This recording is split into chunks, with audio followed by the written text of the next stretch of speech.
Dios te salve María, llena eres de gracia, el Señor es contigo. Bendita tú eres entre todas las mujeres y bendito es el fruto de tu vientre Jesús. Santa María, Madre de Dios, ruega por nosotros pecadores, ahora y en la hora de nuestra muerte. Amén.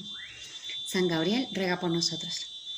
Bueno, vamos a continuar con la clase número 14, Historia de la Iglesia. Vimos la semana pasada la parte 1, vamos a ver la parte 2. Es muy amplia, vamos a intentar resumirla. Y en lo que vimos anteriormente fue la historia de la Iglesia, esa unidad en el tiempo, en el espacio, la unidad de fe, de sacramentos, de jerarquía. Vimos la antigüedad cristiana, o sea, la Iglesia que tiene más siglos, ¿no? Y las crisis internas que hubieron en la Iglesia. Perdón, me estoy distrayendo porque anda por ahí la perrita. Y después vimos y nos quedamos ya cuando en el siglo V, cuando florece la literatura cristiana. Hoy nos toca esa parte 2. Vamos a ver un poco a grandes rasgos la Edad Media y la Edad Contemporánea, que es un tema muy, muy amplio para entender un poco la Iglesia y las etapas y las crisis que ha pasado a lo largo de los siglos, que a pesar de todo no se ha hundido. Es una barca que está en el mar, que parece que se va a hundir y no se hunde, sale a flote, con nuevas luces, con más fuerza. Que las puertas del infierno no prevalecerán contra ella. O sea, es increíble, se mete el humo dentro de la iglesia del infierno, pero no entra del todo, no la destruye. Y esto de la época del medievo, aparte que nos quedamos como en el siglo V, termina hasta el descubrimiento de América, que eso a todos nos suena, el año 1492. Entonces vamos a ver el año 476 cayó el Imperio Romano, invadido por una serie de pueblos germánicos, arrianos y otros paganos, ¿no? El trabajo de la Iglesia fue evangelizar y contribuir a civilizar estos pueblos y más adelante a los eslavos, escandinavios y magiares. Ya en el siglo VI nació el monaquismo benedictino, que garantizó en torno a los monasterios que fueron isla de paz, tranquilidad y la cultura de la prosperidad. Ya en el siglo VII fue de gran importancia en la acción misionera en todo el continente, porque aparecieron los monjes irlandeses y los monjes escoceses. En este último siglo terminó la época patrística, con los dos últimos padres, San Juan Damasceno y San Beda el Venerable en Occidente. Creo que vamos a tener problemas, porque anda el perro. Okay. Ya en el siglo VII y VIII nació la religión islámica, ¿okay? En Arabia, por Mahoma, ¿no? Nos acordamos de Mahoma, y inspiró el Corán. Bueno, es otra historia, ¿no? La religión arábica es otra cosa. Mahoma. Y tras la muerte de Mahoma, los árabes se lanzaron a una serie de guerras de conquista que les condujeron a construir un vastísimo imperio, ¿no? O sea, como allí en el Corán habla de la Guerra Santa, ellos se lo tomaron al pie de la letra, ¿no? Y entre los pueblos que subyugaron fueron a los pueblos cristianos del norte de África y de la península ibérica, o sea, no sé, hay toda la zona de España, Portugal. Y durante aproximadamente 300 años supusieron un flagelo para los pueblos de Europa mediterránea a causa de las invasiones, redadas, saqueos y deportaciones. O sea, fue duro, ¿no? La época en la cual estos árabes invadieron. Y ya el Alto Medievo hasta el año 1000 fue un periodo difícil para toda Europa por la situación de violencia política y social. Hubo un empobrecimiento cultural y regresión económica debido a las invasiones continuas, que duraron hasta el siglo X. La acción de la Iglesia fue conducir a estos pueblos jóvenes hacia una nueva civilización que alcanzará su esplendor en los siglos XII y XIV. O sea, a pesar de todo lo que ha habido, la Iglesia siempre ha estado, ¿no? ha intentado ir pues sacando a flote la fe. Y a finales del siglo VIII se institucionalizó el poder temporal del papado, y es lo que le llamamos ahora los estados pontificios, ¿no? El papado sufrió también una gran crisis a causa de las injerencias de las familias nobles de Italia, y fue allí cuando los señores feudales se adueñaron del nombramiento de muchos cargos eclesiásticos. No sé si vemos incluso películas de esta época, uno ve que se compraban los títulos, y cuando sabemos que todo esto es por vocación, a nadie se le ocurre, no, voy a comprar el título de sacerdote, porque jamás. Es una cosa bien seria y aparte es un proceso, ¿no? Para esto se estudia y se ve si es vocación, porque hay que vivir el celibato apostólico, o sea, renunciar a un matrimonio por el reino de Dios.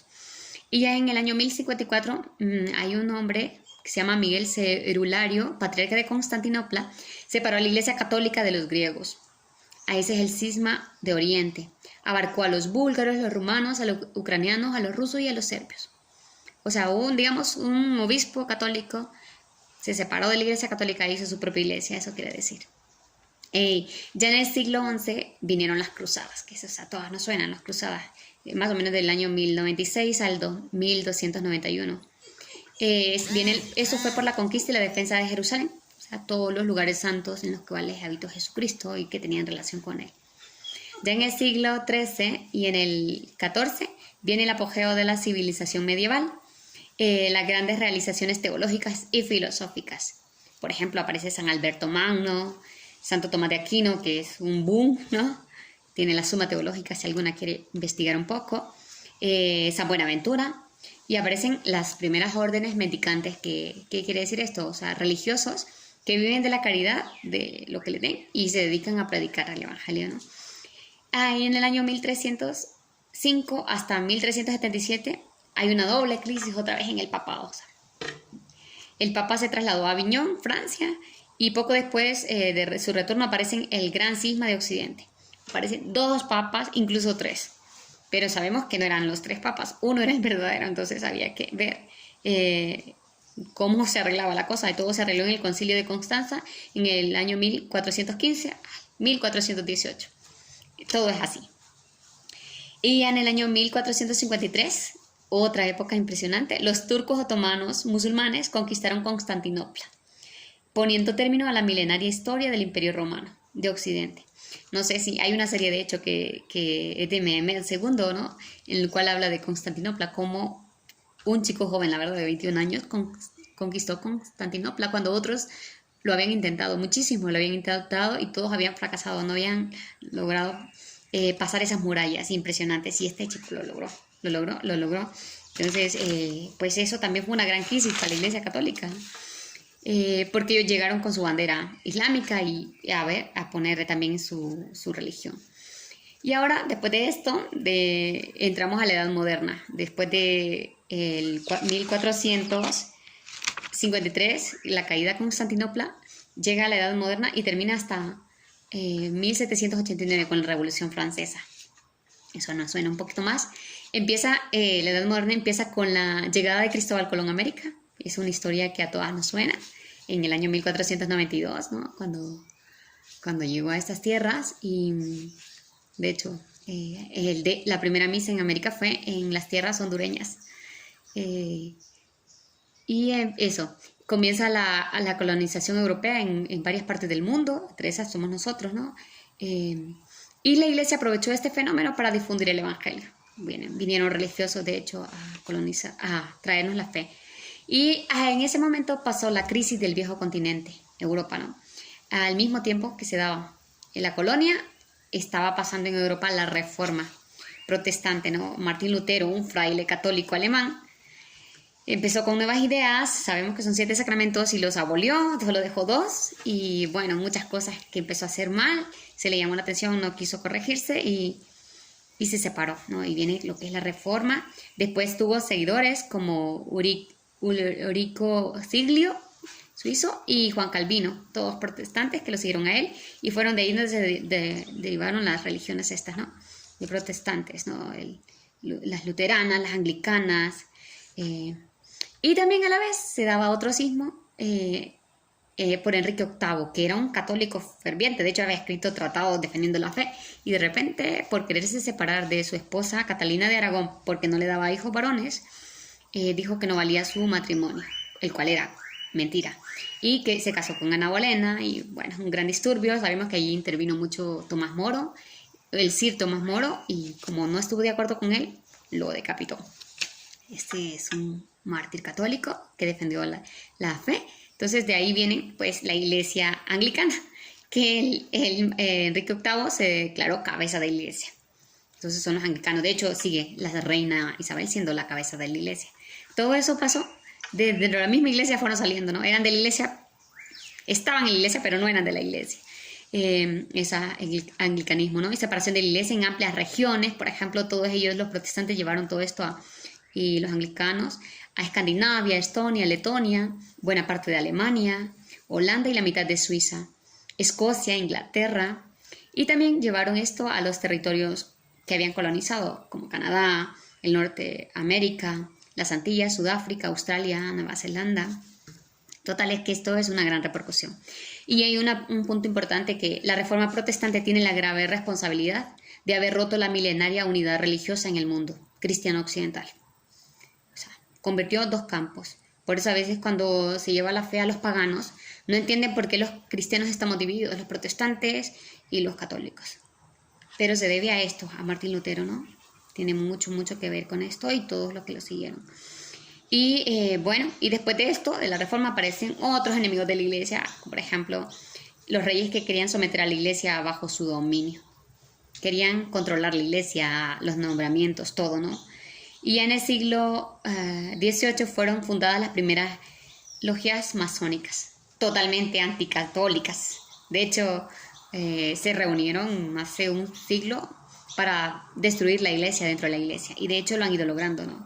Muchos escándalos que han pasado, gente infiltrada dentro de la iglesia que ha logrado nombramientos incluso, ¿no? Incluso obispos, sacerdotes, y van destruyendo la iglesia dentro de la iglesia. Pero igual no la pueden destruir porque Dios siempre la va a asistir hasta el final de sus días, ¿no?